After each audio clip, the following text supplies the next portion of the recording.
Alors, correction du problème numéro 1 de maturité suisse, tombé en hiver 2022, donc au niveau normal. Alors, première question. On vous donne donc une fonction f de x, et la première question est montrer que le graphe f n'admet aucun point à tangente horizontale. Donc, je vais mettre en rouge à droite ce que vous devez absolument savoir, et à gauche en noir, en fait, ce qui devrait apparaître sur votre copie. Donc, pour qu'une fonction admet une tangente horizontale, il n'y a qu'une seule condition, il faudrait que sa dérivée, f' de x, s'annule. Voilà. Donc, le but ici est de calculer la dérivée de la fonction. Donc, j'ai f de x, donc je vais dériver f' de x. Donc, vous voyez que f de x est un quotient. Donc, pour dériver un quotient, donc à savoir u sur v, la dérivée de u sur v, c'est u'v moins uv' sur v au carré. Donc, pour simplifier le calcul, je vais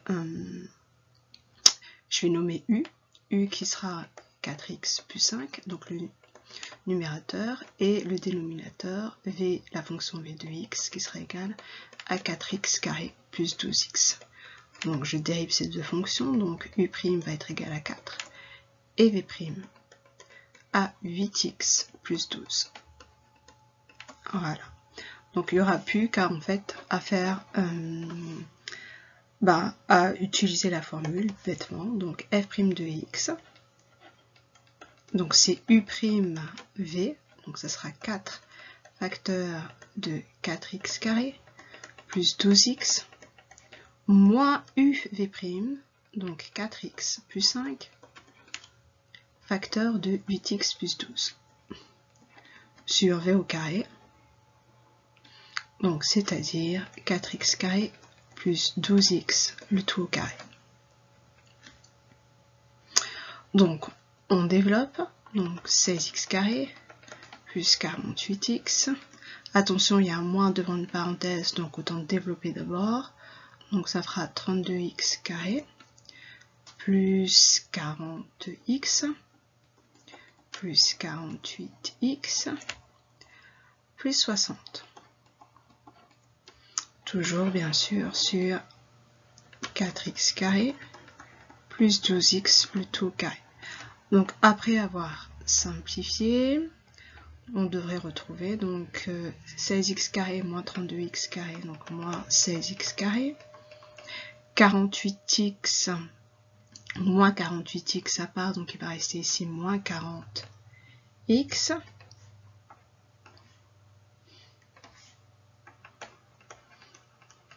Et enfin, moins 60 sur 4x carré plus 12x, le tout au carré. Donc, et enfin, répondre en fait, résoudre l'équation f' de x égale à 0. Donc, à quel moment cette dérivée s'annule? Pour que cette dérivée s'annule, il faut que le numérateur soit nul, c'est-à-dire que moins 16x carré moins 40x moins 60 soit égal à 0. Attention, le dénominateur ne doit pas être nul. Il faut éviter une division ici par 0. D'accord?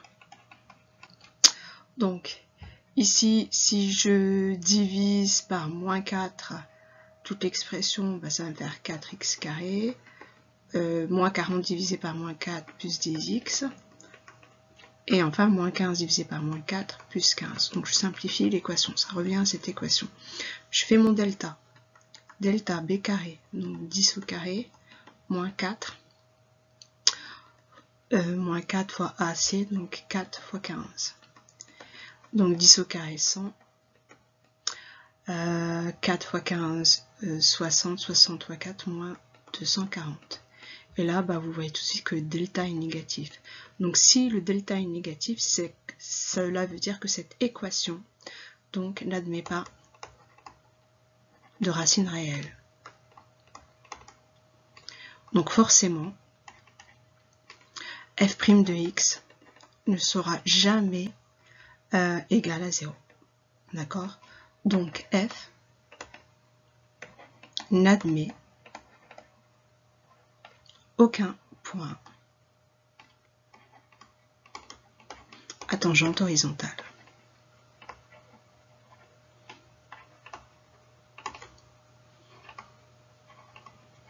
Voilà, comme ça, c'est clair.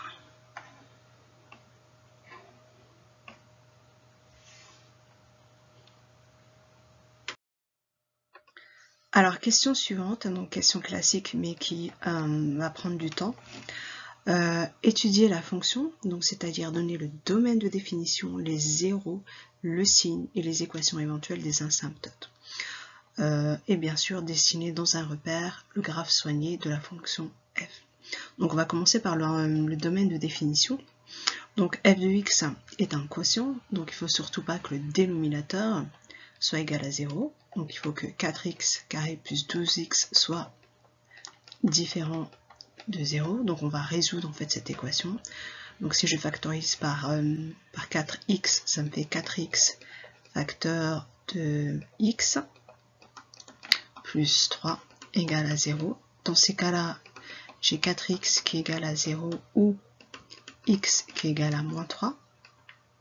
Donc c'est-à-dire que x égale à 0 ou encore de nouveau x égale à moins 3.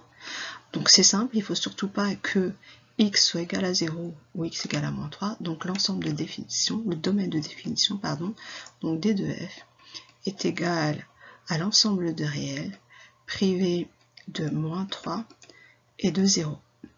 Alors on peut aussi l'écrire en utilisant les intervalles. Donc ça va de moins l'infini à moins 3. On exclut moins 3. Union moins 3, 0. On exclut 0. Union 0 plus infini. Donc ici, donc c'est l'ensemble de définition. C'était le premier point. Deuxième point.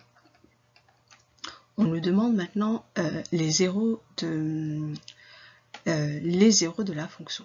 Donc à quel moment ça va être égal à 0. Donc si je reprends, si j'écris mon équation 4x sur 4x carré plus 12x égale à 0. Donc ça revient à résoudre que 4x plus 5 est égal à 0. N'oubliez pas que x doit appartenir à l'ensemble au domaine de définition. Donc il faut éviter les valeurs interdites moins 3 et 0. Et donc la fonction s'annule lorsque x sera égal à moins 5 quarts. Voilà, donc d'ici, on peut placer un point sur la courbe on va l'appeler A. Donc d'abscisse moins 5 quarts, 0. Ce sera le point ce sera l'intersection entre la courbe représentative de f et de l'axe des abscisses. Voilà.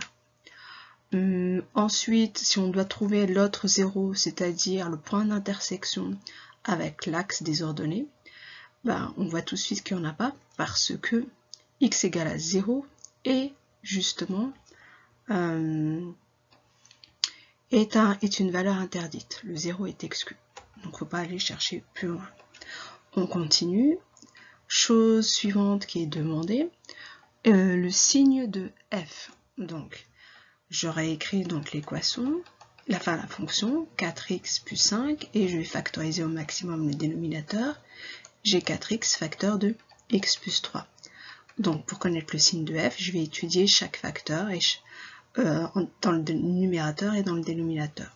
Donc étudions le signe de 4x plus 5, à quel moment il est positif. Ensuite étudions le signe de 4x. Et enfin le signe de x plus 3. Donc 4x plus 5 est positif lorsque x est supérieur à moins 5 quarts. 4x forcément est positif lorsque x est positif. Et x plus 3 est positif lorsque x est supérieur à moins 3. Et donc je vais faire le tableau de signes juste à côté. Donc j'ai x. Hop, je vais essayer de soigner les choses. Voilà. Donc je suis à moins l'infini plus infini. On va rajouter les valeurs interdites, l'ensemble de définition. Donc là j'ai moins 3, 0. Et je vais rajouter les racines que je viens d'obtenir. J'ai moins 5 quarts. Moins 5 quarts qui devrait être ici à peu près. Voilà. Hop, je vais essayer de faire des... Bon, j'ai fait comme j'ai pu. Donc le premier, donc 4x plus 5. Donc 4x plus 5 est positif lorsqu'il est supérieur à moins 5 quarts. Donc il est nul en moins 5 quarts et positif au-dessus. Donc négatif à gauche. 4x, voilà, c'est plutôt facile. Nul lorsque x égale à 0. Positif, négatif, négatif, négatif. Hop, suivant. X plus 3. Donc négatif nul en moins 3, pardon. Positif au-dessus. Et négatif inférieur à moins 3. Et là, je vais faire le bilan pour la fonction f de x.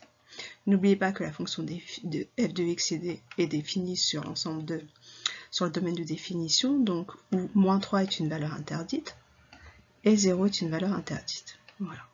Donc moins, moins, moins, ça va faire un signe moins. Moins par moins, plus, plus par plus, plus, et ainsi de suite. Voilà. Et la fonction va être nulle ici en moins 5 quarts. Calcul de limite maintenant. Calculons la limite donc de 4x plus 5 sur 4x carré plus 12x. Donc lorsque x tend vers plus infini. Donc là, comme cela, comme la fonction est un quotient de polynôme, donc on peut dire que la limite correspond à la limite des monomes de plus haut degré. Donc c'est la limite de 4x sur 4x au carré quand x tend vers plus l'infini. Donc ça revient à dire que c'est la limite de 1 sur x quand x tend vers plus l'infini, ou encore c'est égal à 0. Voilà. De même, on pourrait faire la même chose effectivement en moins l'infini. Donc la limite de 4x plus 5 sur 4x carré plus 12x quand x tend vers moins l'infini, ça revient exactement à dire que c'est la limite de 1 sur x quand x tend vers moins l'infini, et ça tend ici vers 0. Donc ici, chose importante, j'ai une limite en x plus infini, quand x tend vers plus infini égale à 0, et la même chose en moins l'infini. En moins l'infini, et cette limite vaut également 0. Donc conclusion, donc il y a bien une asymptote horizontale, je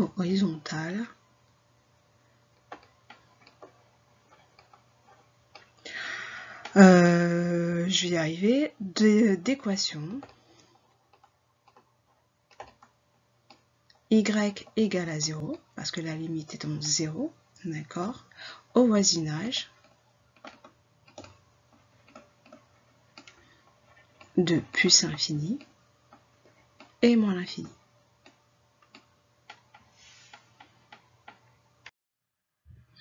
Il nous reste maintenant les limites en moins 3 et en 0. Donc, limite donc de 4x plus 5 sur 4x carré plus 12x, et je vais commencer la limite en moins 3 à gauche de moins 3, donc inférieur à moins 3. Donc, si je remplace x par moins 3, 4 fois moins 3 plus 5, le numérateur va tendre vers moins 7. Si je fais la même chose sur le dénominateur, ça va tendre vers 0. Mais on va essayer de savoir est-ce que c'est à droite de 0 ou à gauche de 0. Est-ce que c'est un 0 positif ou un 0 négatif. Donc on va remplacer juste par un nombre qui est très proche de moins 3, mais inférieur à moins 3, par exemple moins 3,1. Et on se rend compte que c'est positif. Donc du coup, ça va tendre vers un 0 positif ici. Donc moins 7 divisé par un 0 positif, ça va tendre vers moins l'infini. Et je peux faire de même. Donc la limite de 4x plus 5 sur 4x carré plus 12x quand x va tendre vers un moins 3 mais à droite, c'est-à-dire un moins 3, un nombre proche de moins 3 mais supérieur à moins 3. Donc en haut ce sera toujours moins 7. Et là cette fois-ci ça va tendre vers un 0 négatif et donc la limite sera plus infini. Donc conclusion ici. La limite en moins 3 donne moins l'infini ou plus l'infini. Donc, il va s'agir ici d'une asymptote verticale d'équation x égale à moins 3. Voilà. Je vais faire la même chose pour la limite en 0. Donc limite de f de x quand x tend vers un 0 moins. Donc le numérateur, si je remplace x par 0, ben ça va tendre vers 5. Et en bas, la même chose, ça va tendre vers un 0 négatif. Et la limite sera de moins l'infini. Et si je fais la même chose quand x tend vers un 0 plus, ça va faire un 5 divisé par un 0 positif. Et ça va tendre moins l'infini. Encore une fois, je vais avoir donc une asymptote verticale d'équation x égale 0. Voilà. Donc, dernière chose à faire, c'est de tracer la fonction. Donc, je prends un repère orthonormé et je vais balayer tous les points les plus importants. Premièrement, j'ai un ensemble de définitions, j'ai le domaine de définition où moins 3 et 0 sont des valeurs interdites. Alors, première chose en fait à tracer, ce sont les asymptotes. Je sais que j'ai une asymptote, je vais prendre un marque, voilà, une asymptote d'équation y égale à 0, et j'ai une asymptote verticale d'équation x égale à moins 3, et x égale à 0. Donc, il faut absolument les placer. Donc ici, j'ai déjà placé ici en rouge l'asymptote horizontale y égale à 0 qui correspond à l'axe des abscisses. On place ensuite l'asymptote verticale x égale à moins 3 et l'asymptote, la dernière asymptote verticale x égale à 0 qui correspond à l'axe des ordonnées. Ensuite, je vais reprendre petit à petit toute mon étude. Et c'est là que les choses sont importantes. Donc, premièrement, vous avez trouvé que les zéros de la fonction, et on a un point, voilà, effectivement, là, comme ça va pas se faire. Donc, je vais prendre plutôt une autre couleur. Est-ce que là, ça va? Voilà. Donc, ici, j'ai un point important. Le point A de coordonnées moins 5 quart 0 que je vais placer tout de suite. Moins 5 quart 0, ça fait à peu près ici. Oui. Je vais essayer. Voilà, moins 5 quart 0. Voilà. Et voici mon point A. Quoi d'autre? Là, je vais pouvoir esquisser en fait la courbe représentative de la fonction f en regardant bien le tableau de signes et en faisant attention aux asymptotes. Alors premièrement, ma fonction f de x est négative. Attention, elle est négative entre moins l'infini et moins 3. Et on sait que la droite d'équation y égale à 0 est une asymptote horizontale. Donc elle sera ici, en moins l'infini, et quand elle sera proche de moins 3, donc elle sera plutôt comme ceci. Donc là, je vais esquisser à peu près. Voilà. Ma courbe. Ensuite, entre moins 3 et moins 5 quarts. Donc je sais que elle s'annule sur le point A, d'accord? Donc la limite en moins 3 positif, on a vu que c'était plus infini, donc il y a une asymptote verticale. Et quand elle se rapproche de 0 négatif, il y a une asymptote ici aussi verticale, et on voit qu'elle est bien négative. Voilà. Donc du coup,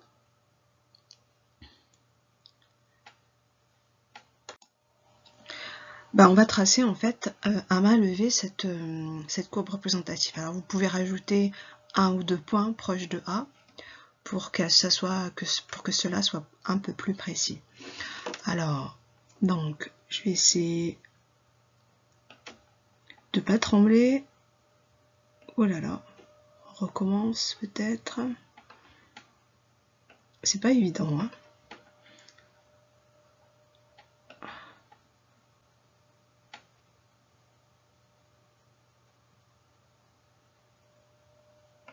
Bon, j'ai fait comme j'ai pu, et voilà.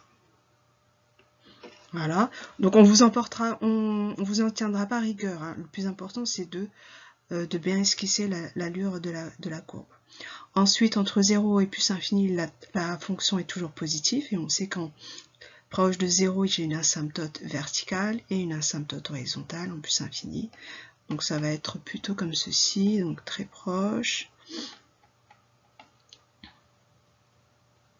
On va essayer de courber, voilà. Donc voici l'allure de ma courbe, de ma fonction f de x. Alors utilisez toujours un crayon à papier pour que ça soit plus clair et plus intéressant pour vous. Alors question suivante, en observant le signe de f, déduire le domaine de définition de la fonction g. G de x égale à ln de f de x. Alors j'ai remis ici à droite le tableau de signes de f de x. Donc on sait que un logarithme existe uniquement pour des valeurs positives. Donc forcément, donc à chaque fois que f de x sera positif, la fonction g de x va exister.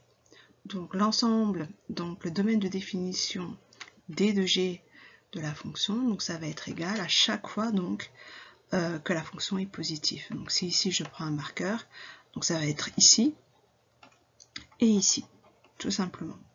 Donc du coup, ça sera entre... Là, je suis perdue avec mes stylos, excusez-moi, je vais remettre ça. Voilà. Donc, le domaine de définition de la fonction g, donc ça sera entre -3 exclu, il n'est pas défini. Alors attention, le logarithme n'est pas défini pour une valeur nulle. Donc le -5 doit être aussi exclu.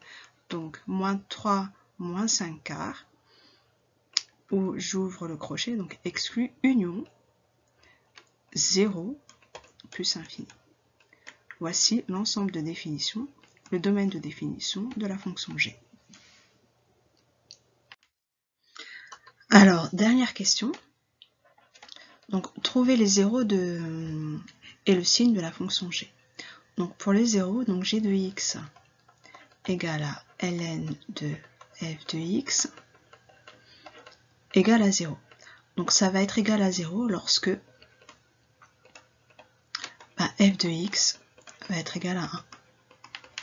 Donc f de x, donc on va essayer de résoudre cette équation tout simplement. Donc j'ai 4x plus 5 sur 4x carré plus 12x égale à 1. Ce qui revient à écrire que 4x plus 5 égale à 4x carré plus 12x. Ou encore que si je remets tout ça de l'autre côté, donc ça va faire 0, 4x carré plus 12x moins 4x moins 5. Donc ce qui donne 4x carré plus 8x moins 5. Donc j'ai une équation du second degré. Donc le delta, 8 au carré, donc 64, plus 4 AC, donc plus 4 fois 4, moins 4 AC, pardon, mais comme j'ai un moins 5, donc ça devient plus, donc 4 fois 4 fois 5. Et si je fais le calcul, donc ça fait 20 fois 4, 80, 80 plus 64, 144. Voilà. Et on sait que 144, c'est 12 au carré, donc c'est parfait. Donc il va y avoir donc deux racines. Donc la première, donc x1 moins b, donc moins 8, plus racine de delta, donc c'est-à-dire plus 12 sur 8 sur 2a. Donc ce qui va donner 4 huitièmes ou encore 1 demi. Et le deuxième, là ça fait moins 8, moins 12 sur 2a, 8. Donc ça va faire moins 20 sur 8 ou encore moins 5 demi. Donc je vais avoir donc deux points qui ont une ordonnée nulle. Donc je vais les nommer, ce sera C de coordonnées 1 demi 0. Donc on est bien d'accord, c'est pour la fonction g. C'est 1 demi 0. et D moins 5 demi 0.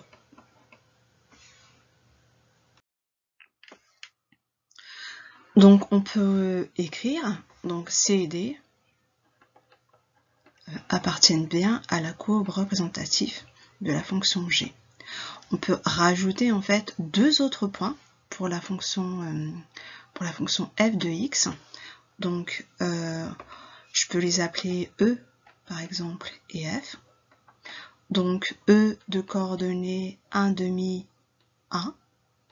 Donc on sait que la fonction f va passer par ce point-là, mais aussi par moins 5 demi 1. Voilà, que ces deux points appartiennent à la courbe représentative de la fonction f. Donc il reste maintenant à dresser le tableau de signes de la fonction g. Alors pour cela, j'ai gardé le tableau de signes à droite de la fonction f de x, donc que je vais prolonger, et je vais m'intéresser donc à la fonction g de x. Alors on sait premièrement que l'ensemble des définitions est de moins 3 moins 5 quarts union 0 plus infini. Donc déjà, je vais pouvoir placer son ensemble de définitions correctement sur le tableau. Donc moins 3 exclu, ici elle n'est pas définie. Donc jusqu'à moins 5 quarts, donc moins 5 quarts est une valeur interdite, effectivement le logarithme n'est pas défini en 0. Ici la même chose, et donc là elle n'est pas définie. Donc voilà les deux points. Ensuite, je sais qu'elle va être nulle, cette fonction va être nulle en deux points, donc le point C et D, donc à 1 demi d'abscisse 1 demi et moins 5 demi. Donc je vais les placer tout de suite dans le tableau, j'ai moins 5 demi ici, et là je vais avoir 1 demi. Donc hop, je peux mettre des pointillés pour que ce soit peut-être un peu plus lisible, et ici je vais mettre un trait, et là un 1 demi. Et de nouveau, je vais mettre un trait. Donc ici, ce sera nul. Donc il n'y a plus qu'à essayer de retrouver maintenant le signe. Alors pour cela, j'ai encore la courbe représentative que l'on a tracée de f de x. Et on va essayer d'étudier la chose. Donc jusqu'à ce point nul ici, donc c'est-à-dire au point D, moins 5 demi 0. Donc on a toute cette partie. Hop, je vais peut-être la surligner en vert, de f de x, ici. Oh, là, j'ai dit en vert, je n'ai pas dit en noir. Je vais recommencer, désolé. Hop, voilà. Donc, toute cette partie qui est ici, donc f de x, est bien positive. Donc, forcément, le logarithme de quelque chose qui est plus grand que 1, va être aussi positif. Donc si je place déjà mon point, le point intéressant que l'on a vu, c'est-à-dire le point D, moins 5 demi 0, donc la fonction G va s'annuler ici, moins 5 demi, pardon, ici. Par contre, j'ai le point F qui va être égal à 1 ici. Voilà.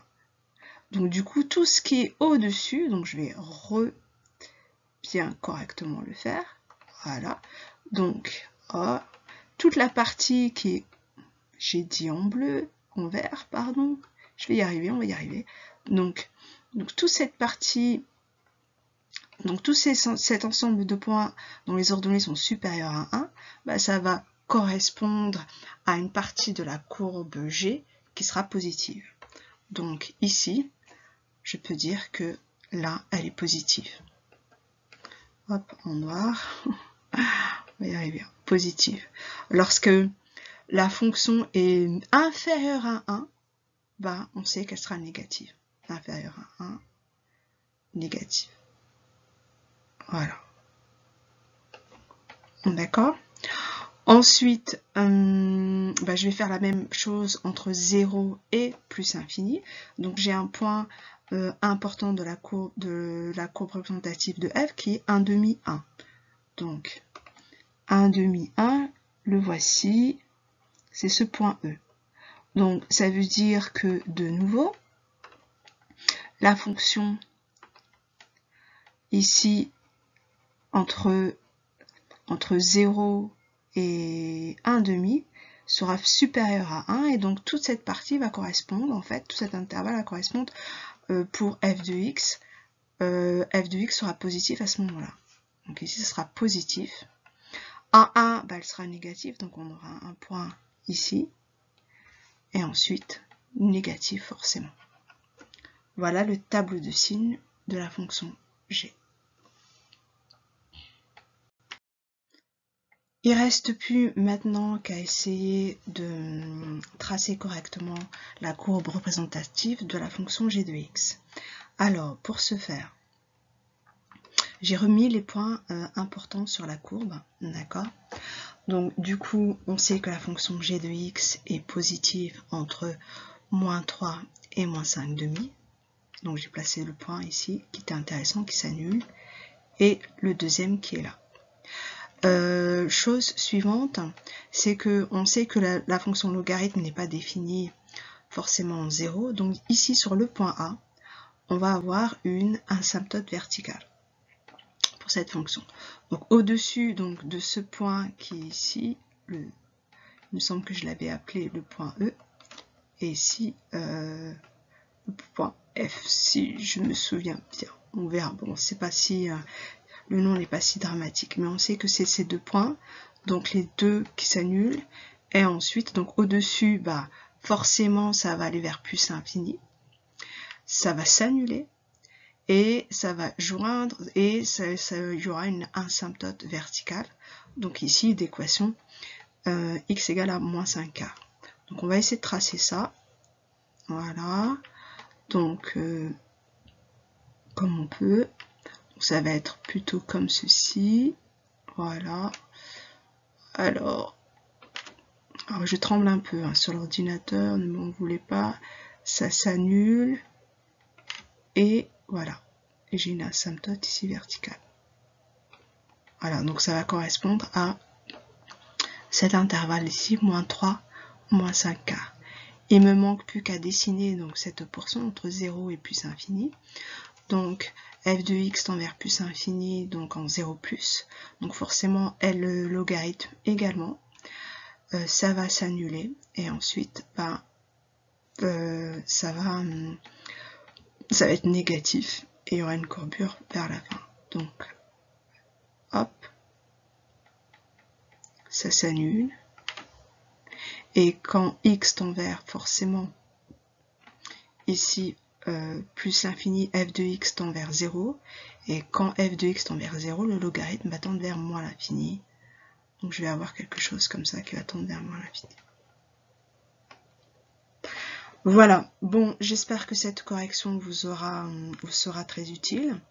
Maintenant, n'hésitez pas à souscrire à des cours de groupe, à des cours intensifs pour justement cette épreuve de maturité qui aura lieu maintenant la prochaine en été, en mois d'août 2022.